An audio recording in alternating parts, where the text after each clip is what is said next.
இன்றைக்கு காஞ்சிபுரம் மாவட்டத்தில் 10ஆம் வகுப்பிலே தமிழை கட்டாய பாடமாக்கிய தமிழறிஞர் கலைஞர் அவருடைய நினைவை போற்றுகின்ற வகையில் காஞ்சிபுரத்தில் இருக்கின்ற தமிழறிஞர்களுக்கு அவர்களை கௌரவிக்கின்ற வகையில் இன்றைக்கு ஒரு நிகழ்ச்சியை நடத்தியிருக்கிறோம்.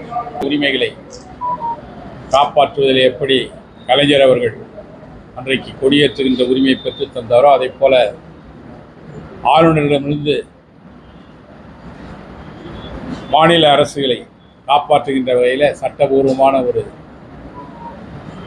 ஆணையை பெற்று தந்த பெருமைக்குரிய நம்முடைய முதலமைச்சர் அவர்கள் கலைஞர் அவருடைய இந்த 102வது பிறந்த நாளை 102 நிகழ்ச்சிகள் மூலம் நிறைய கலைஞருக்கு பெருமை சேர்க்கின்ற வகையில் பல திட்டங்களை இன்றைக்கு அரசு செய்து கொண்டிருக்கிறது. அந்த வகையில் இயக்கத்தின் சார்பில் இன்றைக்கு 2 நிகழ்ச்சிகள் இங்கே காஞ்சிபுரத்தில் நடந்திருக்கிறது. தொடர்ந்து இந்த மாதம் முழுவதும் கலைஞர் அவருடைய பிறந்தநாள் விழாவை மாவட்ட திமுக தொடர்ந்து செயல்படுத்தும் என்பதை மகிழ்ச்சியோடு தெரிவித்துள்ளது.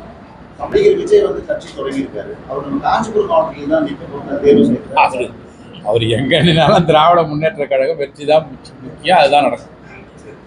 செய்திகளை உடனுக்குடன் தெரிந்து கொள்ள கீழ்கண்ட கேபிள் மற்றும் டிடிஎச் நெட்வொர்க்குகளில் எம்நாடு செய்தி தொலைக்காட்சியை காணுங்கள். பாதகம் செய்பவரை கண்டால் நாம் பயம் கொள்ளலாகாது பாப்பா. மோதி மிதித்துவிடு பாப்பா, அவர் முகத்தில் உமிழ்ந்துவிடு பாப்பா. அண்மை செய்திகளை உடனுக்குடன் தெரிந்து கொள்ள இணைந்திருங்கள் எம்நாடு தொலைக்காட்சியுடன்.